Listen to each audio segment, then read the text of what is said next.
warahmatullahi wabarakatuh. Semangat pagi Indonesia. Anak-anak sahabat Erlangga, selamat datang di Erlangga Classroom. Erlangga Classroom adalah tayangan persembahan Penerbit Erlangga yang akan membantu sahabat Erlangga belajar bersama selama masa pembelajaran jarak jauh. Di masa pandemi ini selalu ingat ya, menjaga protokol kesehatan seperti mencuci tangan, memakai masker, serta menjaga jarak. Semoga anak-anak seberangga sehat-sehat semua ya. Hari ini bersama Pak Miftahudin kita akan membahas tentang relasi dan fungsi. Materi ini untuk anak-anak seberangga jenjang SMP kelas 8. Selama acara berlangsung, silakan anak seberangga bisa bertanya di kolom komentar. Sudah semangat belajar kan? Yuk kita simak bersama.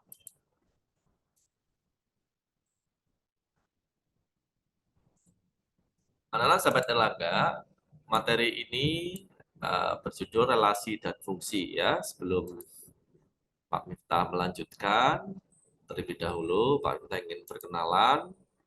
Barangkali anak sahabat Erlangga ada yang belum kenal dengan saya ya. Perkenalan dengan mencegah tips pencegahan COVID-19. Menggunakan masker bagi yang sakit atau tidak, inisiatif selalu jaga jarak, fokus selalu minta perlindungan pada Tuhan Yang Maha Esa, tetap di rumah saja kecuali ada kepentingan yang mendesak. Ayo sering cuci tangan dengan sabun dan air mengalir, hindari kerumunan atau keramaian.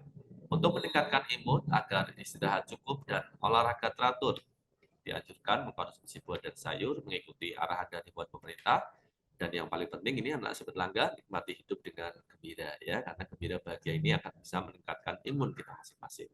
Ya, ini nama saya. Kita hari ini belajar bersama dengan Pak Miftahudin.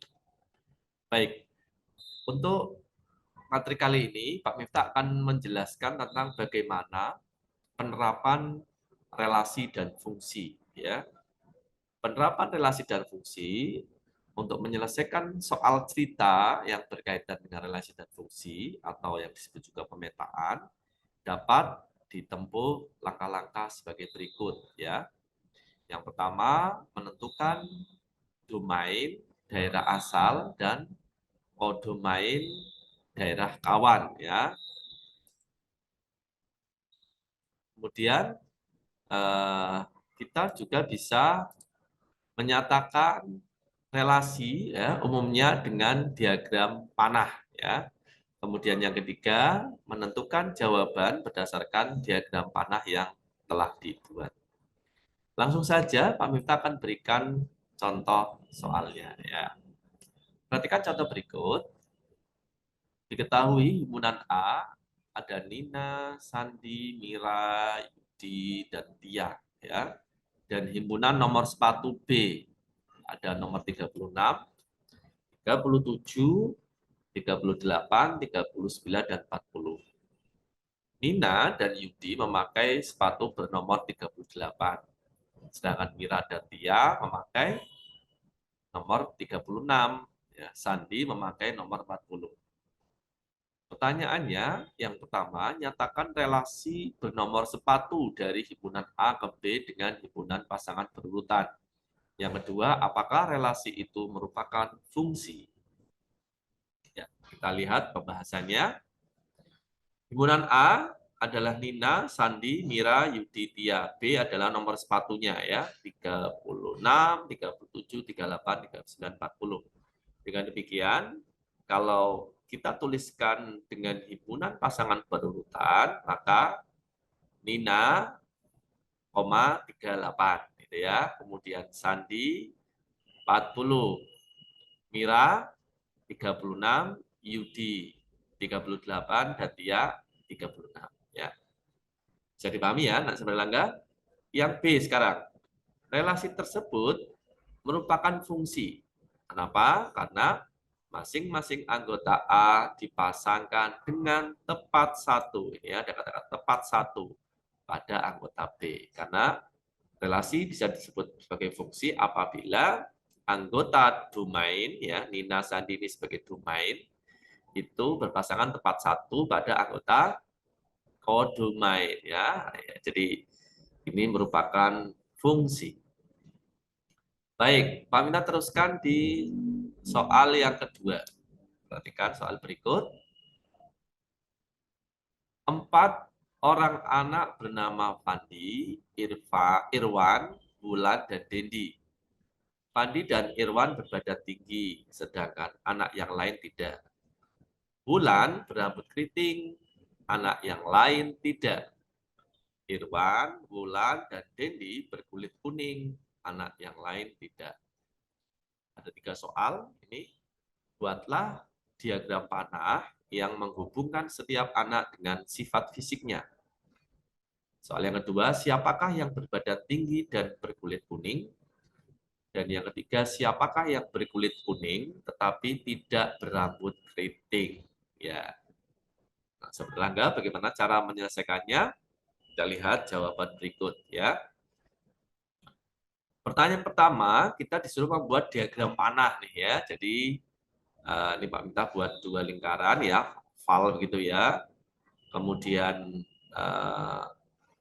untuk A ini disebut domain, daerah asal ya. Ada nama anaknya, ada Fandi, Irwan, Wulan, dan Dendi. Kemudian anggota himpunan B-nya ini adalah ciri-ciri ya, ciri-ciri fisiknya. Ada tinggi, ada keriting, dan ada kuning ya. Pak Wita kemudian menarik garis ya yang memasangkan antara anak dengan ciri fisik yang disebutkan di soal ini ya. Pandi di sini dia termasuk tinggi ya.